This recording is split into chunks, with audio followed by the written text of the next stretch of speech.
بسم الله السلام عليكم ورحمة الله وبركاته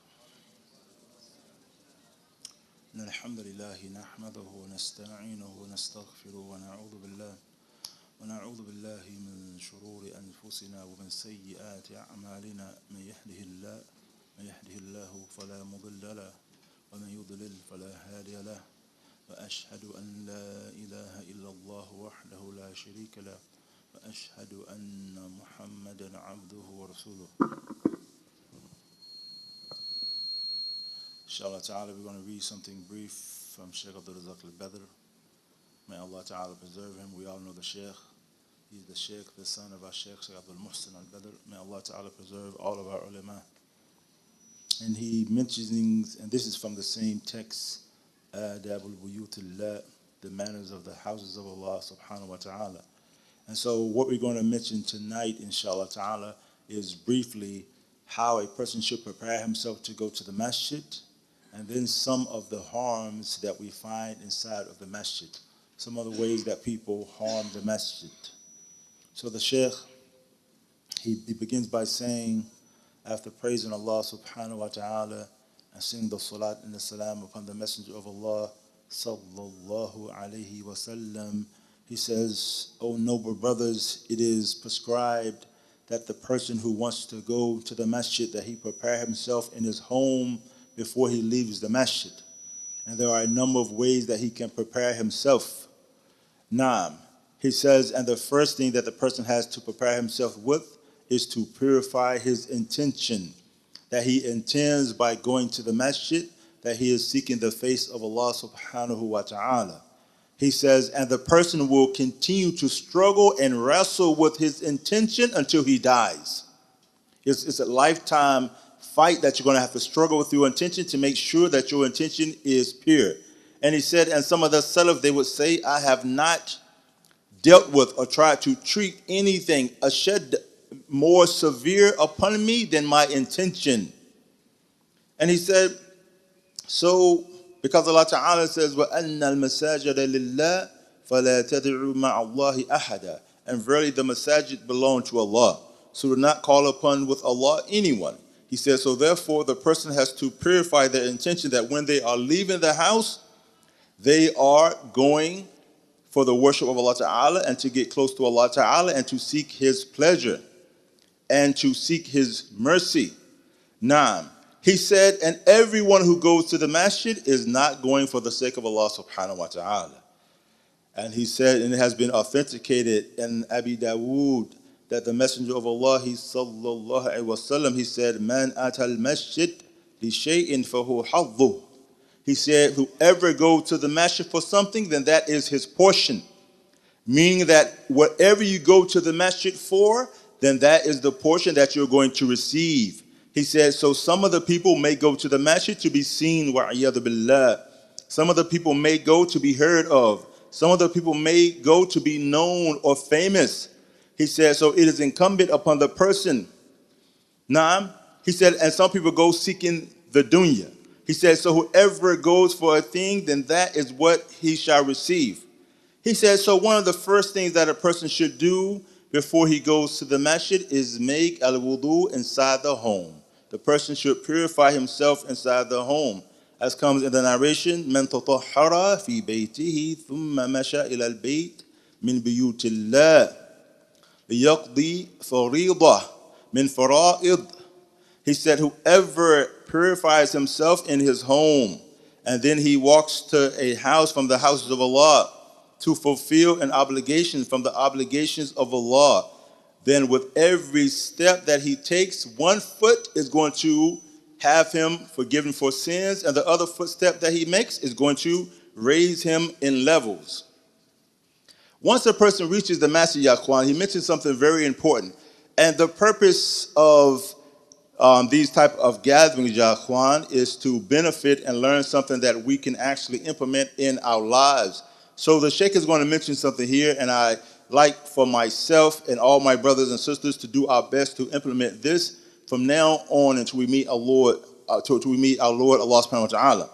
He says, from the most important things is that when you're in the masjid or whether you're at home, for those people that are from the Muslim countries, you can hear the adhan from your home, he says that when you hear the adhan, what should you do? What should you do, Yaqwan, when you hear the adhan? He said you should repeat after the mu'adhin. He said many people, when they hear the adhan, they continue talking in their worldly talk. And they continue having conversations. He said, even if you are reading the Quran and the adhan is recited, then you should stop reciting the Quran and repeat after the mu'adhin. Now, there is one exception, Yaqwan, this is a footnote. There's one exception that if the adhan is called, the person should do something else other than repeat after the mu'adhin. And what is that situation? Most of the time, if you hear the adhan, you should repeat after the mu'adhin, right? So a person is inside the masjid, and the mu'adhin begins to call the adhan. You should repeat after the mu'adhin. But there's an exception where you're inside the masjid that you shouldn't do this. Anyone know when that is? Yom al-Jum'ah. Right? Yom al-Jum'ah, because you're going to go ahead and pray your 2 rak'ah so you can hurry up and sit down and prepare yourself to listen to the khatib. But other than that, you should repeat after the mu'adhin. And the sheikh, he says, now when he says, hayya ala salat, race to the prayer, race to success, he says, then you say, what? La hawla wa la quwwata illa billah. There's no power or might except for Allah. He said, so now you find a dua inside of the adhan. He said, because now you're seeking the help of Allah Azza wa Jal, and you're asking him to assist you and give you aid. He says, because you are not able to be from the musallin, from those who pray, you are not able to be from those people who go to the masjid, except if Allah Ta'ala aids you and helps you. So the adhan is something which is very important. So we want to try from now on that when we hear the adhan, even if we're having a conversation that we think has some level of importance, that we be patient and we wait and repeat after the mu'adhin. It doesn't take but a few minutes, right? Now, Ya Akhwan, he says, and when you go to the masjid, he says you have to clean yourself. You have to get yourself purified and clean. He said you have to clean your body. He said to make sure that your body does not have any foul odor that's going to harm the worshipers. And also make sure that your body does not have any foul odor that's going to harm who? Who else? The malaika. Right? Naam. He said, as comes in the narration, فَإِنَّ الْمَلَائِكَ تَتَأَذَّى مِمَّا يَتَأَذَّى مِنْهُ بَنُو آدَمَ. Because really the angels are, what's a good translation? They are irritated, or they are harmed, or annoyed is a better word. They are annoyed by the same things that annoy the Son of Man. So the person has to be diligent in purifying his body. Naam, and for this reason, as it comes in the narration, man akal al-basr, whoever has eaten from onions, or thum, or garlic, or al-karath, and this is another type of like the green onion, then let them not come close to our masjid, because verily the angels are harmed by the same thing that mankind is harmed by. So the person has to be diligent that he is clean and that he doesn't have any foul smell coming from him. Now, Ya Akhwan, there's another footnote from this that we like to mention from Sheikh Uthaymeen ibn al-Qayyim, right? Very important point, right? So he said what? He said, فَإِنَّ الْمَلَائِكَ, verily the angels are what? They are annoyed by the same thing that mankind is annoyed by, right? So what is he speaking about here? What harms or what annoys the angels? What is it? The smell, but it's not just the smell. It's deeper than that. Sheikh Uthaymeen, he says, because the angels are annoyed by the same thing that mankind is annoyed by. He says, and this is deeper than the smell. He said, but this also goes to the sins. He says, and for this reason, Allah Ta'ala says, فَإِنَّ عَلَيْكُمْ لَحَافِظِينَ كِرَامًا كَاتِبِينَ يَعْلَمُونَ مَا تَفْعَلُونَ. He said, what? And verily they are over you guardians, meaning those angels that write down our deeds.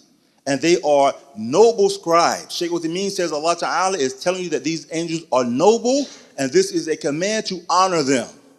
And how do you honor the angels? These angels, Akhwan, everyone has an angel on your right and on your left. And they're not going to leave you for a split second. You can go in the bathroom, you can go to the club, wherever you go, they're going to be right beside you, writing down everything that you do. He said, so the angels are annoyed when man commits sins. Ibn Qayyim, he said, look at it like this. Ibn Qayyim, Allah Ta'ala have mercy upon him, he said, and this is true, ya Ikhwan, he said that if a person commits a particular sin, and another person does this sin in front of him, he's going to be offended. Right? You imagine if a person goes home and listens to music on the slide, you know, really not on the slide because Allah is watching you, but he goes home in his private and listens to music. Music is haram, right? This same person that listens to music in private, if he gets inside someone's car and they turn on music, he's going to be offended. Like, why are you playing that around me for? Right? A person who looks at stuff on the internet that's haram, if a person turns that on in his presence, he's going to be offended. Why are you turning that on? Because it's offensive, even if the person does the same sin. He says, so how about the malaika who don't do any sins? When you commit these sins in front of them, he said, you are offending the angels. Because these angels have to watch us do these sins because they have to record the deed. He said, so you are offending the angels. The angels have to watch us commit these sins. So this should make us shy in front of these angels that are watching everything that we do. Now, then back to the text, the Sheikh, he goes on to mention, he said, this is a problem that you find many or some of the Muslims have been afflicted with, something that causes a bad smell when they come to the masjid. And it's not onions, it's not garlic, but it's another thing that some of the Muslims do that cause a bad smell when they come to the masjid, and it is what? Smoking. Smoking. He said, for those Muslims who have been tried with smoking, he said, my advice is for them is to make tawbah to Allah Azza wa Jal and to leave off this evil habit and to return back to the obedience of Allah Ta'ala and to be shy from Allah Azza wa Jal. To be shy from Allah Azza wa Jal. SubhanAllah. Ya Akhwan, and this is something which mentioned by Shaykh what they mean, is the terms of being shy from Allah Azza wa Jal. We know the famous narration, right? That on the day of judgment, the kuffar will be exposed for their sins in front of all mankind. But as for the believer, what's going to happen to him on the day of judgment? Anyone know? Nah. The believer, Allah Ta'ala is going to bring him close and make him confess to his sins, right? Because, Ya Akhwan, you understand that, look at Allah's mercy. Allah Ta'ala tells us not to do something, and we do it anyway, and the only one who keeps the people from finding out what we did is Allah Ta'ala. Look at that mercy. We disobey him, and he still covers our faults from the people. But on the day of judgment, the believers, may Allah make us believers on the day of judgment, Allah Ta'ala is going to bring them close and make them confess to all their sins. And then they're going to be told, I hid that sin from the people in the dunya, and I forgive you for it today. This is something good, right? Because the person gets forgiven for their sins. But as Sheikh Uthaymeen explains that the scholars looked at it a different way.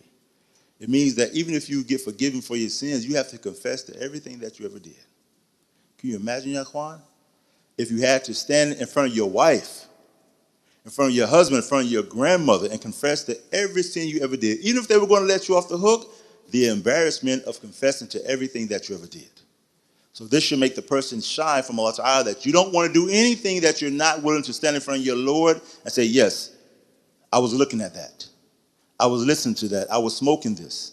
Make us shy from Allah Azza wa Jal. So anyway, the Sheikh, he says the fire is your enemy.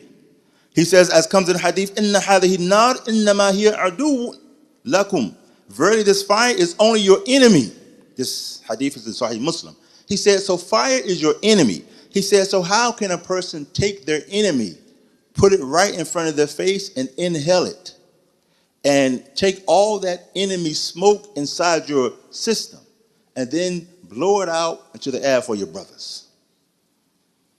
He said, and this cigarettes, it has many harms and evils and sicknesses. And Sheikh Uthaymeen mentions in the explanation of Riyadh al-Salihin, he says that when the cigarettes were first invented, he said the scholars, they differed about them.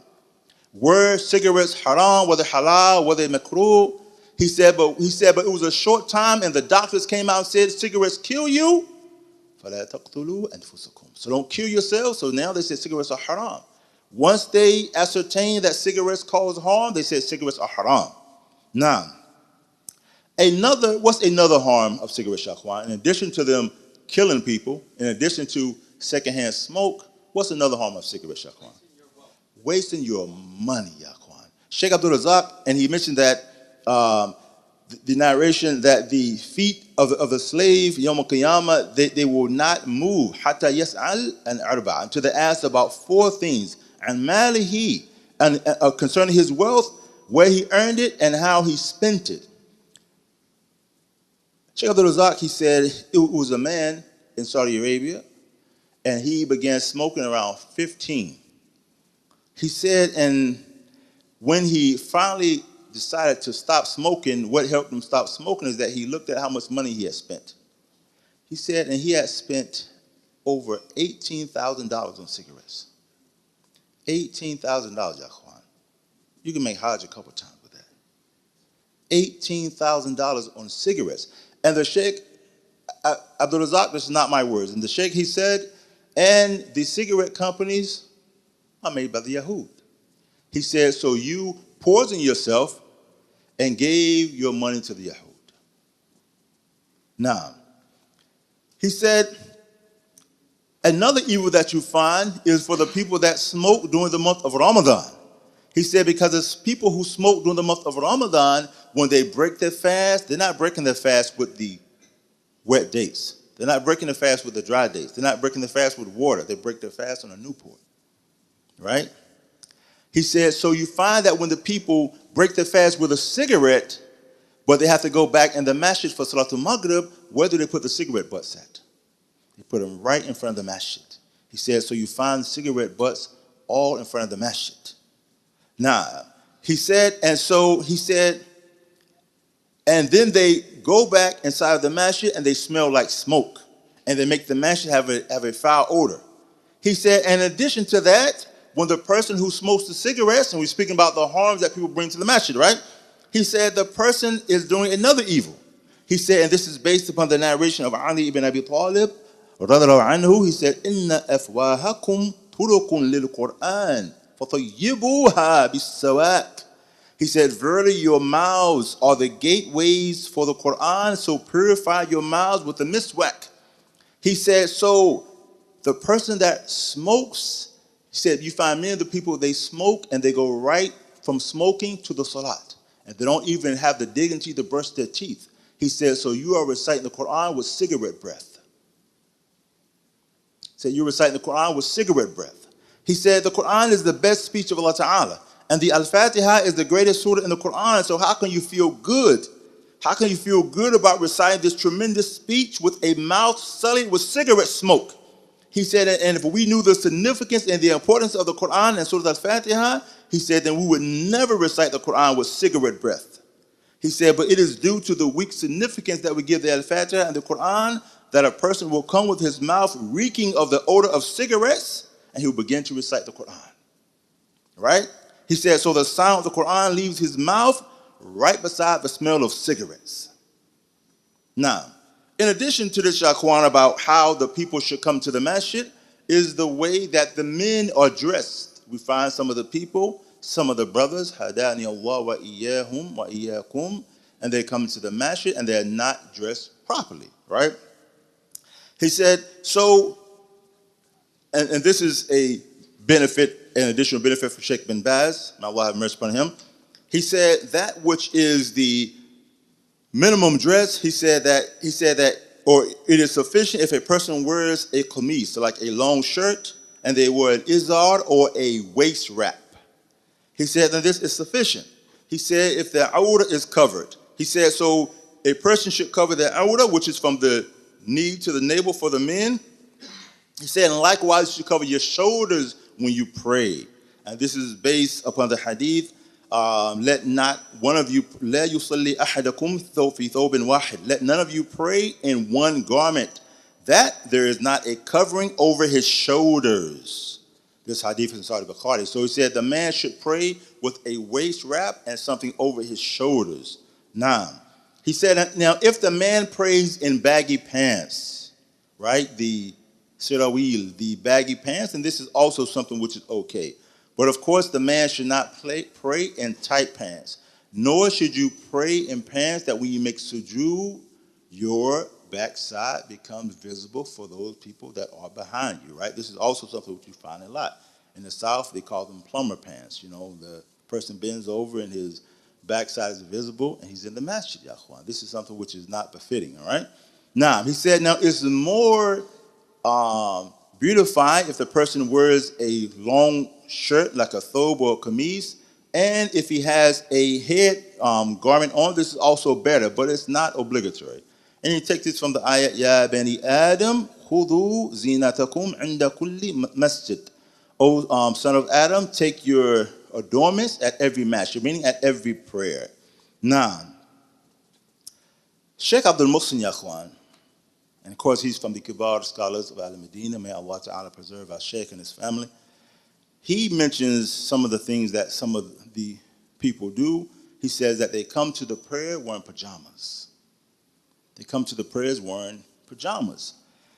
And so they asked him, is it permissible for a person to come to the prayer wearing night clothes? And you find, as Sheikh Fawzan mentioned, he said you find this a lot during Fajr and Isha, that a person will just get out of bed or they get ready for bed, so they come to the masjid wearing their night clothes. So our Sheikh Abdul Muhsin, may Allah preserve him, he said, this is not befitting that a person goes to the masjid wearing night clothes, clothes that are specific for the bed. He says, just like if he had guests visiting him, he would not even go downstairs to receive his guests one of those night clothes. He said, you wouldn't receive your guests with these night clothes on, but you go to the masjid to stand in front of your Lord with these pajamas on. He said, so this is not befitting. And then he mentioned the same ayat, O son of Adam, take your adornments at every masjid or every salat.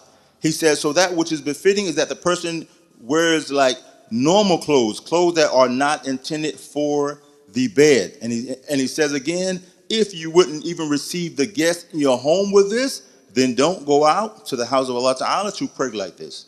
Sheikh bin Baz comments on the clothes for the women when they come to the prayer. He says that which is obligatory upon the women is that their hair should be covered and all their bodies should be covered to include their forearms and their feet. And this is in the salat, whether they're in the masjid or not. He says, as for their face, he says, then the women, then they uncover their face in the salat.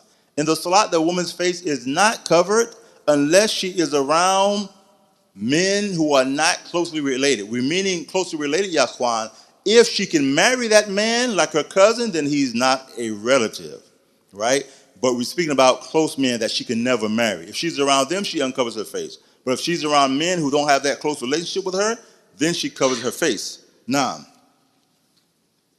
he says, and the scholars have differed about covering the hands in their prayer, with some of them saying that it's better if she covers her hand in her prayer. And the feet can be covered either with the garment being long and flowing or her wearing socks. And the sheikh said, and they said, Sheikh, how about if she's praying in her room and the door is closed and no one else is there? He said, it's the same thing. Her covering is always the same. And the only thing that she can have revealed is the face and the hands. But everything else has to be covered up. He said, even the feet. Now, moving on to another topic, ya akhwan, from the harms of the masjid. And this is something, ya akhwan, which is very prevalent. May Allah Ta'ala give us safety and security from this. This is something which, inshallah ta'ala, is going to change the way that we deal in the masjid. And he said, from the harms is loud talking in the masjid. And we're going to read you something from another one of our scholars of Medina, Sheikh Muhammad bin Hadi, may Allah Ta'ala preserve him as well. He said, loud talking in the masjid. He said, people are in the houses of Allah Ta'ala and they raise their voices. He said, the house of Allah Ta'ala, the masajid, they should be safeguarded from every type of harm. And included in that harm is raising your voices, or busying yourselves with affairs of the dunya. He said, because the masajid were not built for that purpose, but they were only built to establish the remembrance of Allah subhanahu wa ta'ala. And Umar ibn Khattab, he heard رَجُلًا رَافِعًا صَوْتَهُ فِي الْمَسْجِدِ. He heard a man raising his voice in the masjid, and he said to him, أَتَدْرِي أَيْنَ أَنْتَ? He said, do you know where you're at? He said, do you know where you're at? And in another narration from Umar, from As-Sa'ib ibn Yazid, radhiallahu anhu, he said, I was sleeping in the masjid, and I felt a man nudge me. And I looked, and it was Umar ibn Khattab. And he said to me, go get those two men and bring them back to me. These were two other men. And so when these two men came to him, he said, where are you guys from? Where are you two men from? And they said, Min Ahl Ta'if. We are from Ta'if. And he said, if you would have been from the people of Medina, I would have beaten you. You are raising your voices in the masjid of the Messenger of Allah, sallallahu alaihi wasallam. The Sheikh said, but he gave them an excuse because they were not from there, so perhaps they were ignorant of the proper etiquette of the masjid. And the Sheikh says, and it's not even permissible to raise your voice reciting the Quran in the masjid. Now, he said, because the masjid is for everyone to remember Allah Ta'ala as a whole. And when you recite your voice with the Quran or with dhikr, he said, then you disturb the other worshippers. Now, what is the exception, Yaqwan? There's an exception where a person is able to raise their voice in the masjid. Anyone know what that exception is?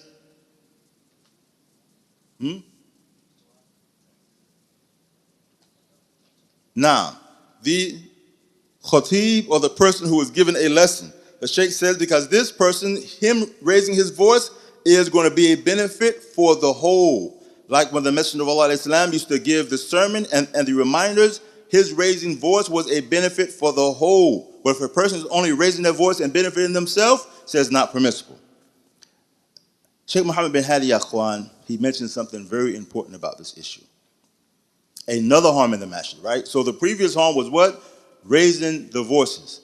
He mentions another harm, Ya Akhwan, that we find, which is also very prevalent. Having worldly talk inside the masjid. Now, Sheikh Uthaymeen, he said, it's permissible to have a little worldly talk, that you keep it at a bare minimum. Just have a little bit of worldly talk. But you go to the excess with worldly talk is something which is blameworthy. So the Sheikh, he says, it is befitting for the Muslim not to have worldly talk in the masjid, not to be in the masjid talking about the affairs of the dunya to an excess, not going overboard with it. He said, because this was hated by the Salaf. He said, and the masjid should be protected from this. He said, because they are only for the prayer and remembrance of Allah Ta'ala and recitation of the Quran. He said, and Abdullah ibn Mas'ud, anhu, he narrated from the Messenger of Allah alayhi salam, that he said, سيكون في آخر الزمان قوم يجلسون في المساجد حلقا حلقا إمامهم الدنيا. He said, in the last days, there are going to be people who sit in the masjid in circles, and various circles, and their imam is going to be the dunya. Their imam is going to be this worldly life. He said, فَلَا تُجَالِسُوهُمْ. Don't sit with them. فَإِنَّهُ لَيْسَ لِلَّهِ فِيهِمْ حَاجَةٌ. Because Allah Ta'ala has no need for them. He said, so they are the people who they sit in the masjid and all they talk about is the dunya. And this hadith was narrated by At-Tabarani. He says, and also we have the hadith of Abdullah ibn Amr. He said, لا تقوم الساعة حتى يجلس الناس في المساجد ليس فيهم مؤمن حديثهم الدنيا. He said, the hour will not be established until a group of people sit in the masjid and there will not be a believer amongst them. And their speech shall be about the worldly life. The Shaykh, he says, this means that the people who have iman, the people who have faith, listen to what he says, Jaqwan. He says, this means that the people who have faith, when they enter the masjid, they leave the dunya at the door. They leave the worldly life behind them and they turn and devote themselves to their prayer and their worship and their dhikr. And then he mentioned the verse here because Allah Ta'ala says what? في بيوت أذن الله أن ترفع ويذكر فيها اسمه. In homes that Allah has commanded that they be elevated and His name be mentioned therein. يسبح له فيها بالغدو والآصال. That they glorify His name in the morning and evening. He said, nah. He said, and so why do people talk about the dunya in the masjid? He said, what's the cause of that? He said the cause is that the people have weak iman. He said people's faith is weak. He said, weak faith causes people to talk about the dunya. He says because their faith is so weak that the dunya overcomes them and it becomes the most important thing to them. He said, so it is incumbent upon the people to have fear of Allah Ta'ala and recognize that they are inside the Masjid. He said, and think about this. Think about how far a person has to go who's in the Masjid talking about dunya, talking about Trump, talking about Michael Jordan, talking about CNN, Fox, in the Masjid, talking about dunya. And sometimes, Yaqwan, we find that a person will have to go outside to read the Quran. Because people in the Masjid talking about the dunya. You can't concentrate, can't focus. He said, think about this. He said, your enemy has been restrained by Allah Azza wa Jalla when you come to the Masjid. He said, because when you enter the Masjid, you make the dua, right? You say, Allahumma inni a'udhu bika min ash-shaytan al-rajim. He said that, he said that when you enter the Masjid, you are making the dua to have the protection from the shaitan. You enter with your right foot. He says, and then when you begin to make your salat, when you make the opening dua, you seek refuge with Allah Ta'ala from the shaitan. He said, so all this protection, and then you still talk about the dunya. And then he mentioned the narration from Hassan al-Basri. He said, there shall come a time amongst the people that the people sit in the masjid in circles, in groups, and their speech shall be the dunya, so don't sit with them because verily Allah Ta'ala has abandoned them. Naam. He said, so these are the people in the last days, and they don't give the masjid its sanctity. He said, so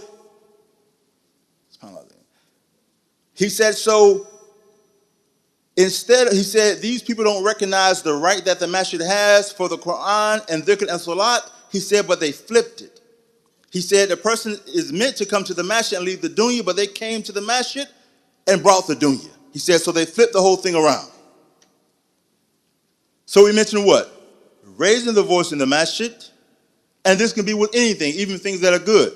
And we mentioned talking about dunya affairs in the masjid. Now we're going to mention something worse than that. It's hard to imagine something worse than that, right? The Sheikh says that people, he said that, this is Sheikh, back to Sheikh Abdul Razak al-Badr.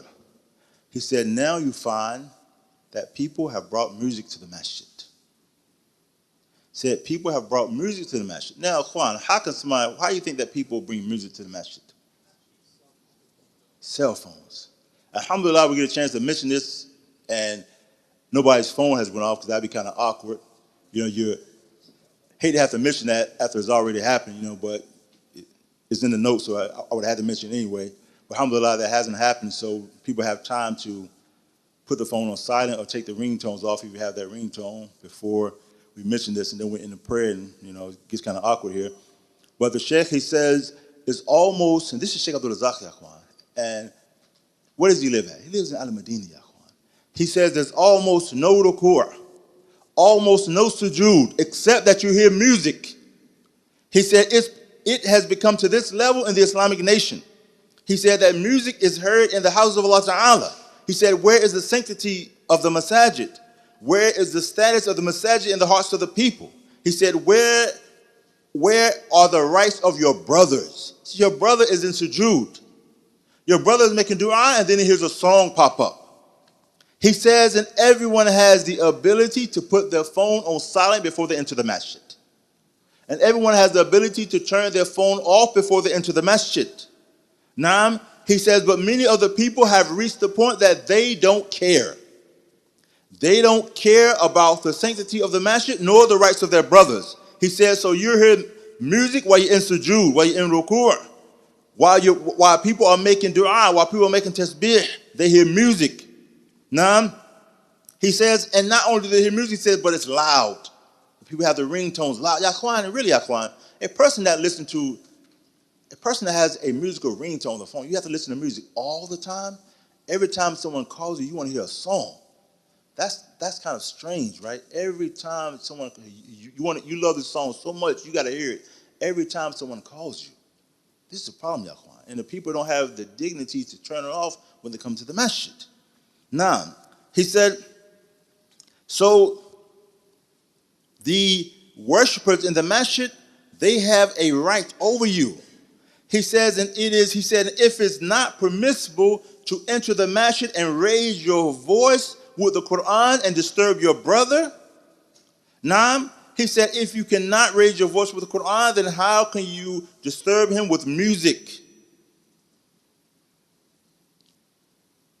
He says, and this is a real sad affair that is proof that the people have weak iman, and that the people are deficient in their deen, and that the people are deficient in honoring the houses of Allah Azza wa Jal. And the Sheikh said, and really the people need to show gratitude, right? And we say, does anyone know the definition of shukr, or the definition of gratitude? If a person has a favor from Allah Ta'ala and they want to show him gratitude, what is the way that you can show Allah Ta'ala gratitude for the favor? Naam? Naam? Anybody else? Barakallahu feekum. Naam? Jazakallahu khair. Many ways, ya Ikhwan. From the ways, let's take a blessing, for example, right? Let's take the cell phone. The Shaykh says from the blessing that you show is that, one, you thank Allah Ta'ala with your tongue. He said, Alhamdulillah. He said, but also that you use it in the obedience of Allah Ta'ala, right? If you're grateful for a favor and you're really grateful, then you should only use it in a way that Allah Ta'ala is pleased with. But if you use a favor in a way that Allah Ta'ala is not pleased with, then you're not showing gratitude. And the Sheikh, he says, he said, Allah Ta'ala has made it easy for the people to connect with their families and their relatives and their children very easily with the cell phone. He says, so the people have to be grateful to Allah Ta'ala and use it in His obedience. And maybe for the people who are, I don't know, maybe under 30, you don't even know that there was a time when there was no cell phones, right? The people who are above 40, you understand there was a time when we didn't have cell phones, right? Either if you were not at home, then you were going to miss that call. Or we had something they used to call payphones, right? Yeah. Just like, okay.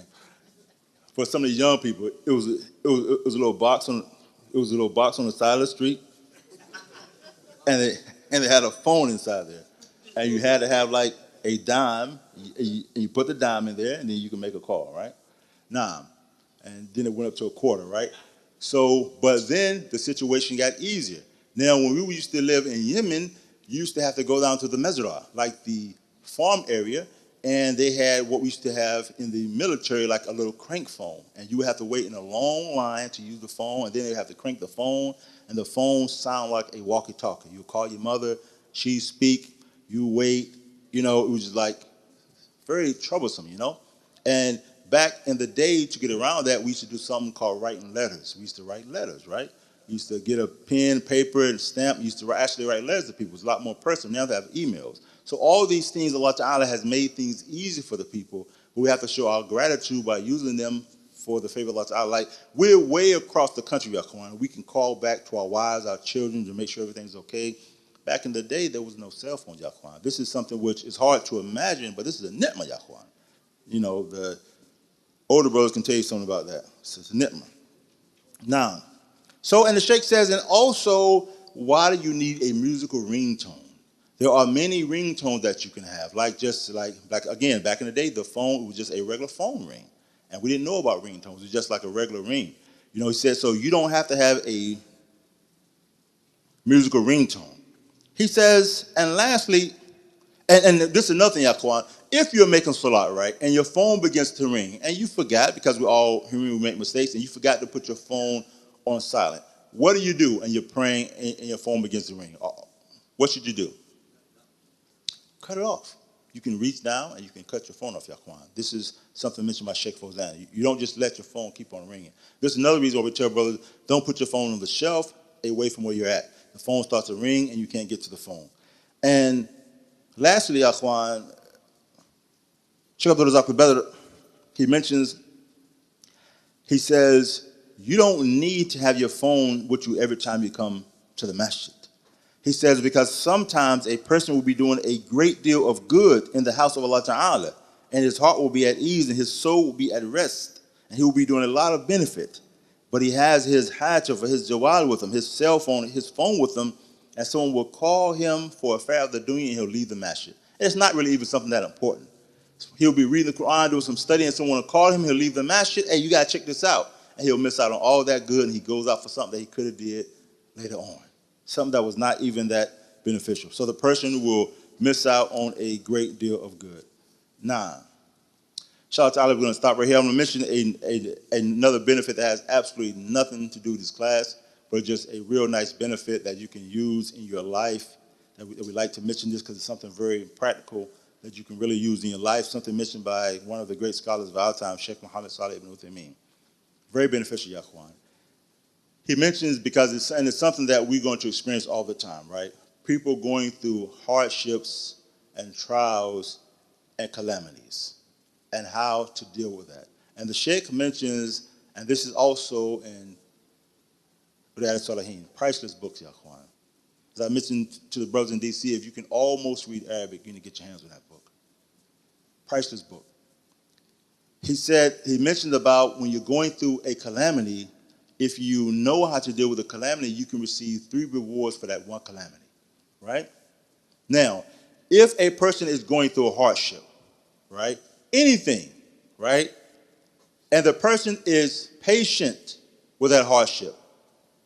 And what does being patient mean? Being patient means that a person doesn't begin to say anything that's going to earn the anger of Allah Azza wa Jalla. He doesn't begin to rip his clothes, rip out his hair. If a person is patient, what happens? What is the good consequence from that? Okay, is that okay? Is there a reward for that? Is there a good consequence for that? Is that okay? Anyone else? Okay, barakallahu fikum. Okay, ahsan. Okay, jazakallahu khayr.